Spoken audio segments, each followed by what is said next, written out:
ನಮಸ್ತೆ. ನಾನು ಶಬರೀಶ್ ಶೆಟ್ಟಿ ಅಂತ. ನನಗೆ ನಂದಕಿಶೋರ್ ಅವರು 22 ಲಕ್ಷ ವಂಚನೆ ಮಾಡಿದ್ದಾರೆ ಅಂತ ಸಲುವಾಗಿ ಇವತ್ತು ನಮ್ಮ ಮಾತೃ ಸಂಸ್ಥೆ ಕನ್ನಡ ಚಲನಚಿತ್ರ ಚೇಂಬರ್ಗೆ ಅಧ್ಯಕ್ಷರನ್ನ ಸಂಪರ್ಕ ಮಾಡಿ ಅವ್ರ ವಿರುದ್ಧವಾಗಿ ದೂರು ಕೊಡಬೇಕು ಅಂತ ಬಂದಿದ್ದೀನಿ. ನಾವು ಮುಂಚೆ ಯಾವತ್ತಾದ್ರೂ ಚೇಂಬರ್ನ ಸಂಪರ್ಕ ಮಾಡಿದ್ರಾ? ಈಗ ಯಾಕೆ ಅನ್ನೋದು ಮೊದಲನೇ ಬಾರಿ ನಾನು ಚೇಂಬರ್ಗೆ ಇವತ್ತೇ ಮೊದಲನೇ ಬಾರಿ ಚೇಂಬರಲ್ಲಿ ಕಾಲಿಡ್ತಾ ಇರೋದು. ನಮ್ಮಂಥ ಕುಟ್ಟು ಕಲಾವಿದರಿಗೆ ಚೇಂಬರ್ ಎಲ್ಲಿದೆ ಅಂತ ಗೊತ್ತಿಲ್ಲ.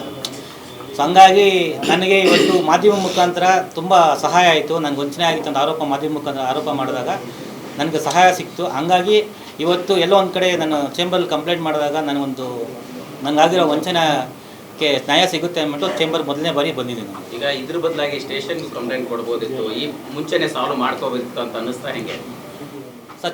ಇದು ನಮ್ಮದು ಸಿನಿಮಾ ಕುಟುಂಬ.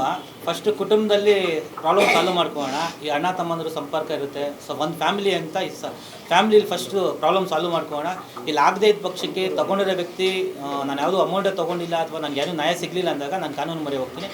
ಫಸ್ಟು ನಮ್ಮ ಅಣ್ಣವ್ರು ಹಾಕಿರೋ ಬುನಾದಿ ನಮ್ಮ ಕುಟುಂಬದಲ್ಲಿ ಕನ್ನಡ ಚಿತ್ರ ಎಲ್ಲ ಒಂದಾಗಿರೋಣ, ಯಾವುದೇ ಕಾರಣಕ್ಕೂ ದೂರ ಆಗಬಾರ್ದು ಅನ್ನೋ ಒಂದು ಯೋಚನೆ ಇಟ್ಕೊಂಡು ನಾನು ಚೇಂಬರ್ಗೆ ಬಂದಿರೋದು. ಚೇಂಬರಲ್ಲಿ ನ್ಯಾಯ ಸಿಗದೇ ಪಕ್ಷಕ್ಕೆ ಅಂದರೆ ಚೇಂಬರಲ್ಲಿ ನಂಬಿಕೆ ಇದೆ, ಬಟ್ ತೊಗೊಂಡಿರೋ ವ್ಯಕ್ತಿ ಯಾವುದೇ ಕಾರಣಕ್ಕೂ ಚೇಂಬರ್ಗೆ ಸಂಪರ್ಕ ಮಾಡಿದರೆ ಅವ್ರಿಗೂ ಏನೂ ಸಪೋರ್ಟ್ ಮಾಡಿಲ್ಲ ಅಂದಾಗ ನಾನು ಕಾನೂನು ಹೋರಾಟ ಮಾಡ್ತೀನಿ. ಅದನ್ನು ಅಧ್ಯಕ್ಷ ಗಮನಕ್ಕೆ ತಂದು ಹೇಳ್ತೀನಿ. ಈಗ ಎಷ್ಟು ಅಮೌಂಟ್ ಕೊಟ್ಟಿದ್ರಿ, ಯಾವ ಕಾರಣಕ್ಕೆ ಕೊಟ್ಟಿದ್ರಿ? ಸೊ ಈಗ ಕೊಡೋ ಟೈಮಲ್ಲಿ ಇದ್ದಂಥ ಕಾರಣ ಬದಲಾಗಿದೆಯಾ ಹೆಂಗೆ? ಸರ್ ನನಗೆ 2016 ಪರಿಚಯ ಆಗ್ತಾರೆ. ಸೊ ನನ್ನ ಪರಿಚಯ ಜಿಮ್ಮಲ್ಲಿ ಪರಿಚಯ ಆದಾಗ ಅವರು ಒಬ್ಬ ನಿರ್ದೇಶಕರು ಎಲ್ಲ ಒಂದು ಕಡೆ ಸಿನಿಮಾ ಮಾಡ್ತಾರೆ, ಅವಕಾಶ ಮಾಡಿಕೊಡ್ತಾರೆ, ಒಂದು ಆಸೆ ಇತ್ತು. ಅದ್ರ ಜೊತೆಗೆ ನಾನು ಸುದೀಪ್ ಸರ್ ಅಭಿಮಾನಿ ಅಂದ್ಬಿಟ್ಟು ಸುದೀಪ್ ಸರ್ ನೋಡಬೇಕು ಅಂದಾಗ ಕರ್ಕೊಂಡು ಸುದೀಪ್ ಸರ್ನೂ ಪರಿಚಯ ಮಾಡಿಕೊಡ್ತಾರೆ.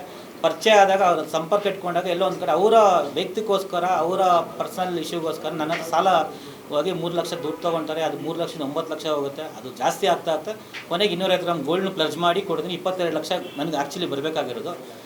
ಬಟ್ ಇದರಲ್ಲಿ ಸುದೀಪ್ ಸರ್ ಏನೂ ಇನ್ವಾಲ್ವ್ಮೆಂಟ್ ಇಲ್ಲ, ನಾನು ಅವ್ರ ಮೇಲೆ ಏನಿಲ್ಲ. ಬಟ್ ಅವ್ರ ಹೆಸರು ಹೇಳ್ಕೊಂಡು ನನಗೆ ವಂಚನೆ ಮಾಡಿದ್ರು. ಬಿಕಾಸ್ ಅಂದರೆ ಅವರ ಅಭಿಮಾನಿ ಅನ್ನೋ ಒಂದು ರೀಸನ್ ಅದನ್ನು ಎನ್ಕ್ಯಾಶ್ ಮಾಡ್ಕೊಂಡು ಅವರು ನನ್ನನ್ನು ಸಿನಿಮಾ ಕಲಾವಿದ ಅವಕಾಶ ಕೊಡ್ತೀನಿ ಅಂತ ಅದೊಂದು ಸುಳ್ಳು ಹೇಳಿ, ಈ ಕಡೆ ಸುದೀಪ್ ಸರ್ನ ಪರಿಚಯ ಮಾಡಿಕೊಡ್ತೀನಿ, ಕ್ರಿಕೆಟ್ ಆಡಿಸ್ತೀನಿ CCL ಅಂತ ಹೇಳಿ ಅವ್ರ ಸ್ವಾರ್ಥಕ್ಕೆ ಏನು ಬೇಕೋ ಅದನ್ನು ಯೂಸ್ ಮಾಡಿಕೊಂಡು ನನ್ನನ್ನು ಬಕ್ರಾ ಮಾಡಿಬಿಟ್ರು. ಕ್ರಿಕೆಟ್ ಆಡೋಕ್ಕೂ ಕೂಡ ಹಣ ತೊಗೊಳ್ತಿದ್ರಾ ಹೆಂಗೆ ಅಂತ? ನಿಮ್ಮ ಹತ್ರ ಮಾತ್ರ ತೊಗೊಂಡಿದ್ರಾ, ಬೇರೆ ಹತ್ರ? ಸರ್ ನನ್ನ ಗಮನಕ್ಕೆ ಬಂದಿಲ್ಲ, ಬಟ್ ತುಂಬ ಜನ ಹೇಳ್ತಿದ್ರು ಈ ಥರ ತೊಗೊಂಡಿದ್ದಾರೆ ಅಂತ. ಬಟ್ ಅದು ನನಗೆ ಗೊತ್ತಿಲ್ಲ. ಬಟ್ ನನ್ನ ಹತ್ರ ತೊಗೊಂಡಿಲ್ಲ, ಕ್ರಿಕೆಟ್ ವಿಷಯಕ್ಕೆ ಅಮೌಂಟ್ ತೊಗೊಂಡಿಲ್ಲ.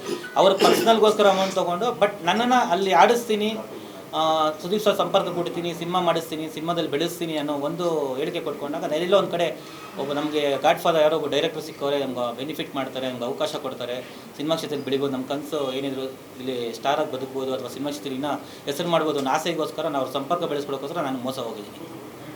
ಈಗ ಫೈನಲಿ ನಿಮ್ಮ ನಿಲುವೇನು? ಸರ್ ನನ್ನ ನಿಲುವು ಅಧ್ಯಕ್ಷರ ಮೇಲೆ ನಂಬಿಕೆ ಇದೆ. ನಮ್ಮ ಕುಟುಂಬದಲ್ಲಿ ಇದು ಪ್ರಾಬ್ಲಮ್ ಸಾಲ್ವ್ ಹೋಗುತ್ತೆ, ನಂದಕಿಶೋರ್ನ ಕರೆದು ಮಾತಾಡಿ ಪ್ರಾಬ್ಲಮ್ ಸಾಲ್ವ್ ಹೋಗುತ್ತೆ ಅಂತ ನಂಬಿಕೆ ಇದೆ. ಸಂಪರ್ಕ ಮಾಡೋದು ಆಯ್ತಾ? ಇಲ್ಲ, ಅವ್ರು ಯಾರು ನಂಗೆ ಸಂಪರ್ಕ ಮಾಡಿಲ್ಲ. ಅವ್ರ ಕಡೆಯವರು ಸಂಪರ್ಕ ಮಾಡಿ ಮಾಧ್ಯಮದಲ್ಲಿ ಬರ್ತಾ ಇರೋದನ್ನು ಇಶ್ಯೂನ ಸ್ಟಾಪ್ ಮಾಡಿ ಅಂತ ಹೇಳಿದ್ರು ಹೊರತು ಪ್ರಾಬ್ಲಮ್ ಸಾಲ್ವ್ ಮಾಡೋಕ್ಕೆ ಯಾರು ಟ್ರೈ ಮಾಡಿಲ್ಲ ಇಲ್ಲಿವರೆಗೂ. ಸೊ ಅದಕ್ಕೆ 3 ದಿನ ವೆಯ್ಟ್ ಮಾಡಿದೆ. 3 ದಿನದ ಮಾಧ್ಯಮದಲ್ಲಿ ಬರ್ತಾ ಇತ್ತು, ತಪ್ಪು ಮಾಡಿರೋ ವ್ಯಕ್ತಿ ಯಾವತ್ತೂ ಮುಂದೆ ಬರಲ್ಲ ಅಂತ. ಇದೇ ಎಕ್ಸಾಂಪಲ್ಲು. ಯಾಕಂದರೆ ತುಂಬ ವೈರಲ್ ಆಗಿದೆ ಇಶ್ಯೂ. ಬಟ್ ಅವರು ಸತ್ಯ ಒಂದು ಚಾನಲ್ಗೆ ಹೇಳಿದ್ದಾರೆ, ನಾನು ದುಡ್ಡೇ ತೊಗೊಂಡಿಲ್ಲ ಅಂತ ಸುಳ್ಳು ಸ್ಟೇಟ್ಮೆಂಟ್ ಕೊಟ್ಟಿದ್ದಾರೆ. ಎಲ್ಲ ಡಾಕ್ಯುಮೆಂಟ್ಸ್ ಇಲ್ಲಿದೆ, ಅಧ್ಯಕ್ಷ ಗಮನಕ್ಕೆ ತರಿಸ್ತಾ ಇದ್ದೀನಿ, ಮಾಧ್ಯಮದಕ್ಕೂ ಕೊಟ್ಟಿದ್ದೀನಿ. ನೀವು ಮಾತೃ ಸಂಸ್ಥೆ ಅಂತ ಹೇಳ್ತಾ ಇದ್ದೀರಾ, ನಾವು ಅಂತಂದು ಅಂತ ಹೇಳ್ತೀರಾ, ನೀವು ಮೆಂಬರೇ ಆಗಿಲ್ಲ, ನಿಮಗೆ ಕಾಲ ಇಟ್ಟಿಲ್ಲ ಅಂತ ಹೇಳ್ತೀರಾ. ಈಗ ಕಷ್ಟ ಬಂದಿದೆ, ಮಾತೃ ಸಂಸ್ಥೆ ಅಂತ ಹುಡುಕ ಬಂದಿದ್ದೀರಾ ಸರ್. ಇಲ್ಲಿ ಮೆಂಬರ್ ಆಗಿಲ್ಲ ಸರ್, ಮೆಂಬರ್ ಆಗಿಲ್ಲ ಅನ್ನೋದಕ್ಕಿಂತ ಸರ್ ನಾನೊಬ್ಬ ಕಲಾವಿದ, ಮುಂದೆ ಮೆಂಬರ್ ಆಗ್ತೀನಿ ಸರ್. ನನಗೆ ಗೊತ್ತಿಲ್ಲ ಏನೂ. ಇವರು ಈಗ ನಿರ್ದೇಶಕರು ಸರ್ ಬೇರೆ ಕಡೆ ಎಲ್ಲೂ ಆಗಿಲ್ಲ ಸರ್. ನಾನು ಈಗ ನಿರ್ದೇಶಕ. ಈಗ ನಿಮ್ಮ ಸಿನಿಮಾ ಎಲ್ಲಿ ರಿಜಿಸ್ಟರ್ ಆಗಿದೆ? ನನ್ನ ಸಿನಿಮಾ ಇದೇ ಬ್ಯಾನರಲ್ಲಿ ಆಗಿದೆ, ಇದೇ ಚೇಂಬರಲ್ಲಿ ಆಗಿದೆ. ಅದು ನಮ್ಮ ಪ್ರೊಡ್ಯೂಸರ್ ಮಾಡಿರೋದು.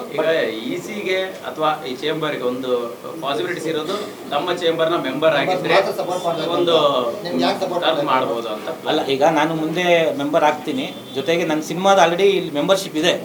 ಸೊ ಇಲ್ಲಿ ಈಗ ನಾನು ನಮ್ಮ ಪ್ರೊಡ್ಯೂಸರ್ನ ಕರ್ಕೊಂಬರೋಕ್ಕಲ್ಲ, ಇದಾಗಿ ನನ್ನ ಪರ್ಸನಲ್ ಒಬ್ಬ ಕಲಾವಿದನಾಗಿ ಕರ್ನಾಟಕ ಚಲನಚಿತ್ರ ಮಂಡಳಿ ಕಲಾವಿದರಿಗೆ ನಿಂತ್ಕೊಳ್ತಾರೆ. ಕಲಾವಿದರಲ್ಲಿ ನಿರ್ದೇಶಕರಾಗ್ಬೋದು, ನಿರ್ಮಾಪಕರಾಗ್ಬೋದು ಅಥವಾ ನಿರ್ದೇಶಕರಿಗೆ ಆದರೆ ಇದೊಂದು ದೇವಸ್ಥಾನ ಇದ್ದಂಗೆ. ಇಲ್ಲಿ ದೊಡ್ಡವರು ನ್ಯಾಯಾಧೀಶರು ನಮಗೆ ಸಹಾಯ ಮಾಡ್ತಾರೆ, ಒಂದು ನಂಬಿಕೆ ಇಟ್ಕೊಂಡು ಅಧ್ಯಕ್ಷ ಮೇಲೆ ನಂಬಿಕೆ ಇಟ್ಕೊಂಡು ಅಧ್ಯಕ್ಷ ಗಮನಕ್ಕೆ ತಂದು ನಾನು ಬಂದಿದ್ದೀನಿ. ಸರ್ ಕಲಾವಿದ ಆಗಿದೆ ಸರ್, ಮೆಂಬರ್ ಆಗಿಲ್ಲ ಸರ್. ಕಲಾವಿದ ನಮಗೆ ಕಲಾವಿದರ ಅಧ್ಯಕ್ಷ ಯಾರು ಅಂತ ಕರೆಕ್ಟಾಗಿ ಗೊತ್ತಿಲ್ಲ ಸರ್. ಈಗ ಅಧ್ಯಕ್ಷ ಇಲ್ಲ ಸರ್, ಕಲಾವಿದರು ಎಲ್ಲಿ ಮೆಂಬರ್ ಆಗುತ್ತೆ? ಅಲ್ಲ ಮೆಂಬರ್ಶಿಪ್ ಆಗೋದು ಸರ್ ಮೆಂಬರ್ಶಿಪ್ ಅಲ್ಲ, ಕಲಾವಿದ ಅಂತ ಗುರ್ಸ್ಕೊಂಡಿದ್ದೀನಿ ಸರ್. ನಾನು 3 ಸಿನಿಮಾ ಮಾಡಿದ್ದೀನಿ ಸರ್, ಗುರ್ಸ್ಕೊಂಡಿದ್ದೀನಿ. ಇದು ಹೊಸ ಸಿನಿಮಾ ಅಂತಲ್ಲ, ನಾನು ಮುಂಚೆ ಸಿನಿಮಾ 13-14 ಸಿನಿಮಾ ಮಾಡಿದ್ದೀನಿ, ಗುರ್ಸ್ಕೊಂಡಿದ್ದೀನಿ. ಮೆಂಬರ್ಶಿಪ್ ಇಲ್ಲ ಅಲ್ಲಿ ನಮಗೇನು. ಇನ್ನೊಂದು ನಾವು ಹೊಸಬರು ಕಲಾವಿದ, ನಮಗೇನು ಕಲಾವಿದ್ರ ಅಧ್ಯಕ್ಷ ಇದೆ, ಮೆಂಬರ್ಶಿಪ್ ಆಗಬೇಕು ಅಂತೆಲ್ಲ ನಾನು ತಿಳಿಸ್ಬೋದು, ಖಂಡಿತ ಆಗ್ತೀನಿ ನಾವು.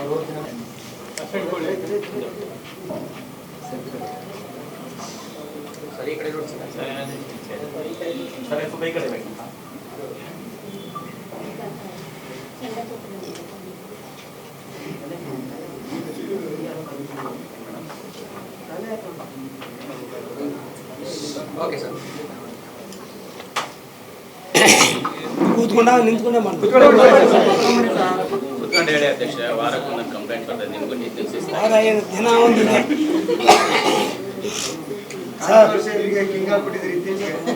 ಸರ್. ಮೊದಲನೇದಾಗಿ ನಮ್ಮ ಕಲಾವಿದರು ಅಂತ ಏನು ಇವತ್ತು ಬಂದಿದ್ದಾರಲ್ಲ ಇಲ್ಲಿ ಸಬರಿ ಶೆಟ್ಟಿ ಅವರು, ಅವ್ರಿಗೆ ಧನ್ಯವಾದಗಳು ಹೇಳೋಕ್ಕೆ ಇಷ್ಟಪಡ್ತೀನಿ ಸರ್. ನನ್ನ ಹತ್ರ ಕಂಪ್ಲೇಂಟ್ ತೊಗೊಂಡು ಬಂದಾಗ ಈಗ 2 ನಿಮಿಷ ಕೆಳಗಾಗಿ ನಮ್ಮ ಮಿತ್ರರು ಯಾರೋ ಕೇಳಿದ್ರು, ಯಾಕೆ ನೀವು ಪೊಲೀಸ್ ಸ್ಟೇಷನಲ್ಲಿ ಕಂಪ್ಲೇಂಟ್ ಮಾಡಬಾರ್ದು ಹಾಗೆ ಹೇಗೆ ಅಂತೇಳಿ. ಅವರಂದರು ನಮ್ಮ ಇಂಡಸ್ಟ್ರಿ ನಮ್ಮ ಕುಟುಂಬ.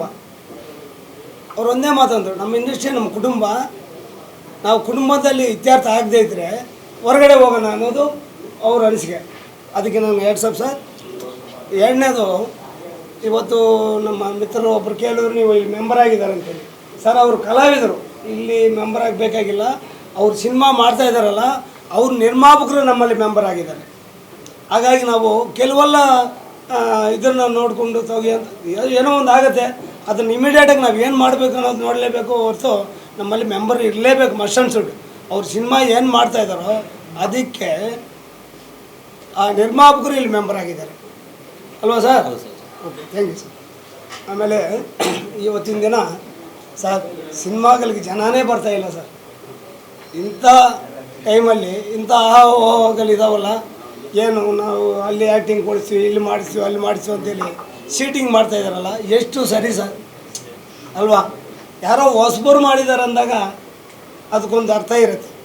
ಏನೋ ಬೆಳಿಬೇಕು, ದುಡ್ಡು ಮಾಡಬೇಕು ಅನ್ನೋ ರೇಂಜಲ್ಲಿ ಏನೋ ಹೊಟ್ಟೆಪಾಡು ಮಾಡ್ಕೊಂಡು ಹೋಗ್ತಾರೆ ಸರ್ ಹೊಸಬರು. ಸರ್ ಎಂಥ ನಮ್ಮ ಇವತ್ತು ಹೆಸರು ಅಂತ ಒಬ್ಬ ಗಣ್ಯ ವ್ಯಕ್ತಿ, ನಿಮ್ಗೆ ಆ್ಯಕ್ಟಿಂಗ್ ಮಾಡ್ತೀನಿ, ಇನ್ಯಾರನ್ನೋ ಕಲಾವಿದನ್ನು ನಾನು ತೋರಿಸ್ತೀನಿ, ನಿಮ್ಗೆ ಇಂಟ್ರೊಡ್ಯೂಸ್ ಮಾಡಿಕೊಡ್ತೀನಿ ಹಾಗಂತೇಳಿ ಈ ಥರ ಮಾಡ್ತಾರಲ್ಲ, ಕ್ಷಮನೀಯ ಅಪರಾಧ ಸರ್ ಇದು. ಇದಕ್ಕೆ ನಾವು ನಮ್ಮ ಇದ್ದಾರೆ ಇನ್ನೂ ಹಿರಿಯರೆಲ್ಲ ಇದ್ದಾರೆ, ಅವರೆಲ್ಲ ಕಟ್ಟಿರೋ ಇಂಡಸ್ಟ್ರಿ ಸರ್ ಇದು. ಇದನ್ನು ಏನು ಇವತ್ತು ಈ ಥರ ಆಗ್ತಾ ಇದೆಯಲ್ಲ, ನಮಗೇ ನಾಚಿಕೆಗೇಡಾಗುತ್ತೆ. ಏನು ಇಂಥ ದರ್ಶಕರು ಆಗ್ಬೋದು, ಇನ್ನೊಬ್ಬರು ಆಗ್ಬೋದು, ನಾವೇನೋ ಈ ಕೆಲವರು ನಿರ್ಮಾಪಕರು ನಿಮ್ಮ ಹೀರೋ ಮಾಡಿಬಿಡ್ತೀವಿ, ನಿಮ್ಮನ್ನ ಹೀರೋ ಇನ್ನು ಮಾಡಿಬಿಡ್ತೀವಿ, ಇಂಥವ್ರು ನಡೀತಾನೇ ಇದ್ದಾವೆ. ಆದರೆ ಇಷ್ಟೆಲ್ಲ ಹೆಸರು ಮಾಡಿರೋನು ಇದು ಮಾಡೋದು ಸರಿಯಲ್ಲ ಅಂತ ನನ್ನ ಅನಿಸಿಕೆ ಸರ್. ಸರ್ ಮುಂದಿನ ದಿನಗಳಲ್ಲಿ ಇದು ಏನಂತ ನಾವು ಚರ್ಚೆ ಮಾಡಿಬಿಟ್ಟು ಅವ್ರನ್ನ ಕರೆಸಿ ಮಾತಾಡ್ತೀವಿ ಸರ್. ಒಬ್ಬರಿಂದ ಇಡೀ ಇಂಡಸ್ಟ್ರಿಗೆ ಕಪ್ಪು ಮಚ್ಚೆ ಬರೋದು ಬೇಡಿ ಸರ್, ಕೆಟ್ಟದಾಗೋದು ಬೇಡಿ. ಅದಕ್ಕೆ ನಾವು ಕಟ್ಟುನಿಟ್ಟುವಾಗಿ ಅವ್ರಿಗೆ ಸಂಪರ್ಕ ಮಾಡಿ ನಾನು ಅವ್ರ ಜೊತೆಗೆ ಚರ್ಚೆ ಮಾಡಿ ಇವ್ರನ್ನ ಕರೆಸಿ ನಾನು ಮಾತಾಡಿಸಿ ಇತ್ಯರ್ಥ ಮಾಡೋಕ್ಕೆ ನಾನು ಪ್ರಯತ್ನ ಪಡ್ತೀನಿ ಸರ್. ಅಷ್ಟೇ.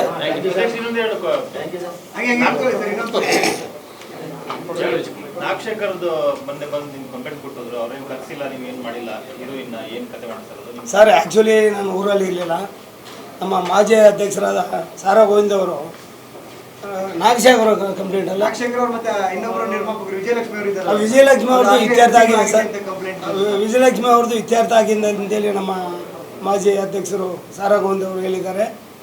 ಈಗ ನಮ್ಮ ನಾಗಶೇಖರ್ ಅವ್ರದ್ದು ಅವರು ಏನೇನೋ ಹೇಳಿಕೆಯಲ್ಲಿ ಕೊಡ್ಕೊಳ್ತಾ ಇದ್ದಾರೆ ಸೋಷಿಯಲ್ ಮೀಡಿಯಾದಲ್ಲಿ. ನಮ್ಗೆ ಇಷ್ಟುವರೆಗೂ ನಮ್ಮ ಸಂಪರ್ಕಕ್ಕೆ ಬಂದೇ ಇಲ್ಲ ಅಮ್ಮ. ನಾವು ಸುಮಾರು ಸಲ ದೂರವಾಣಿ ಮುಖಾಂತರ ಪ್ರಯತ್ನ ಪಡ್ತಾಯಿದ್ವಿ, ಅವರು ನಮ್ಗೆ ಸಿಕ್ಕಿಲ್ಲ. ಆದರೆ ನಾವು ಯಾವುದೇ ರೀತಿ ಅವ್ರಿಗೆ ನಾವು ಮೋಸ ಮಾಡಿಲ್ಲ. ನಾವು ಕರೆದಾಗೆಲ್ಲ ಬಂದಿದ್ವಿ, ನಾವು ಹೇಳಿಕೆಗೆಲ್ಲ ಕೊಟ್ಕೊಂಡಿದ್ದಾರೆ ಸೋಷಿಯಲ್ ಮೀಡಿಯಾದಲ್ಲಿ. ನಾವು ಊರಲ್ಲಿ ಇಲ್ಲ ಸರ್, ಇವತ್ತು ಬಂದಿದ್ದೀನಿ, ಫೋನ್ ಮುಖಾಂತರ ಚರ್ಚೆ ಮಾಡ್ತೀವಿ ಸರ್. ಅಲ್ಲ, ಈಗ ಅವರು ಹೇಳಿದಾರಲ್ಲ, ನಾನು ಮೊದಲೆಲ್ಲ ಸಿನಿಮಾ ರಿಲೀಸ್ ಆದಾಗ ಬಂದಿದ್ದೀನಿ ಪ್ರಮೋಷನ್ಗೆ, ಅವ್ರು ಮಾತಾಡಿರೋದು ನಂಗೆ ಹರ್ಟ್ ಆಗಿದೆ, ಸೊ ಹಾಗಾಗಿ ನಾನು ಬರೋಕ್ಕಾಗಿಲ್ಲ, ಬೇರೆ ಸಿನಿಮಾ ಶೂಟಿಂಗಲ್ಲಿ ಇದ್ದೀನಿ ಅನ್ನೋ ರೀಸನ್ ಕೊಡಿದ್ರಿ. ಫಸ್ಟ್ ಟೈಮ್ ರಿಲೀಸ್ ಆದ್ರೆ ಓಕೆ, ರಿಲೀಸ್ ಆಗಿತ್ತೆ ಹಾಗಾಗಿ ಬರೋಕ್ಕಾಗಿಲ್ಲ ಅಂತ ಇದೀನಿ. ಇಲ್ಲ, ಹಾಗೇನಿಲ್ಲ ಸರ್. ಒಂದು ಸಿನಿಮಾ ಗೆಲ್ಲಲೇಬೇಕಂದ್ರೆ ಅವರು ರಿಲೀಸ್ ಮಾಡ್ತಾರೋ ಇನ್ನೊಂದು ಮಾಡ್ತಾರೋ ಅದನ್ನು ಚೆನ್ನಾಗಿ ಹೋಗ್ಬೇಕಾರೆ ಸಪೋರ್ಟ್ ಮಾಡಿಕೊಡೋದು ನಮ್ಮ ಧರ್ಮ ಸರ್ ಅದು. ಮಾಡಲೇಬೇಕು. ನೀವು ಅಲ್ಲಿ ಯಾಕೆ ಹಿಂಗೆ ಮಾಡೋಕೆ ಹೋಗಿದ್ರಿ, ಹೆಸರು ಗಳಿಸಿದ್ರಿ, ಹಣ ಗಳಿಸಿದ್ರಿ ಅಲ್ವಾ, ಯಾಕೆ ಇವಾಗ ತಾಚಾರ ಮಾಡ್ತೀರಿ? ಬನ್ನಿ ಒಂದ್ಸಲಿ ಬಂದು ಅವ್ರ ಜೊತೆಗೆ ಕೈ ಜೋಡಿಸಿ, ತಪ್ಪೇನಿದೆ? ನಾವೇನಾದ್ರು ಕಲ್ಕೊಳ್ತೀವಿ ಅದರಲ್ಲಿ? ಏನಿಲ್ಲ ಸರ್. ಅಟ್ಲೀಸ್ಟ್ ಮಾತೃ ಸಮಸ್ಯೆ ಆದ ನಮ್ಮ ವಾಣಿಜ್ಯ ಮಂಡಳಿಯಿಂದ ಒಂದು ದೂರವಾಣಿ ಕೆರೆ ಹೋದಾಗ ಅದಕ್ಕೆ ಸ್ಪಂದಿಸಬೇಕು ಅವರು. ಯಾರೋ ಪಿ ಎಗಳ ಹತ್ರ ಮಾತಾಡ್ಸೋದು, ನಾನು ಏನು ದೊಡ್ಡ ದೊಡ್ಡ ನಾಯಕ ನಟರೆಲ್ಲ ಇದ್ದಾರೆ, ಎಷ್ಟು ನಮ್ಗೆ ನಿರ್ಮಾಪಕನ ಅನ್ನದಾತರ ಅಂತ ಅಂದವರು ಎಲ್ಲ ಇದ್ದಾರೆ. ಅಂಥದ್ರಲ್ಲಿ ಚೇಂಬರ್ ದೇವರೇ ಬಂದು ಕ್ಷಮೆ ಕೇಳಲ್ಲ ಅಂತ ಹೇಳೋರೆ, ಚೇಂಬರ್ಗೆ ಬರ್ತಾರ ಅಂತ ಅನ್ಕೊಂಡಿದ್ದೀರಾ ನೀವು? ಯಾರು ಸರ್ ದೇವರೇ ಬಂದರೆ ಕೇಳಲ್ಲ ಅಂದಿದ್ದು? ರಚಿತಾರಾಮ್ ಅವರು. ಇಲ್ಲ ಸರ್, ಅದು ನಮ್ಮ ಗಮನಕ್ಕೆ ಬಂದಿಲ್ಲ. ಇರಲಿ ಸರ್, ಅವ್ರ ಅನಿಸಿಕೆ ಅಲ್ಲಿ ಇರ್ಬೋದು. ದೇವರೇ ಬರಬೇಕು ಅದಕ್ಕೆ. ಅವ್ರು ಯಾಕೆ ಇಲ್ಲ ಅವರು ಕ್ಷಮಾಪಣೆ ಕೇಳ್ತಾರಂತ ನಾನು ಯಾವತ್ತೇ ಒಂದಿಲ್ಲ ಸರ್. ನಮಗೆ ಸ್ಪಂದಿಸಬೇಕು, ನಮ್ಮ ನಿರ್ಮಾಪಕರಿಗೆ ಆಗ್ಬೋದು, ಡೈರೆಕ್ಟ್ರಿಗೆ ಆಗ್ಬೋದು, ಸಮಯ ಬಂದಾಗ ಅವ್ರಿಗೆ ಸಪೋರ್ಟ್ ಮಾಡಬೇಕು ನಾಯಕ ನಟರು ಅಂತೇಳಿ ನಾನು ಕೇಳ್ಕೊತಾ ಇದ್ದೀನಿ ಸರ್.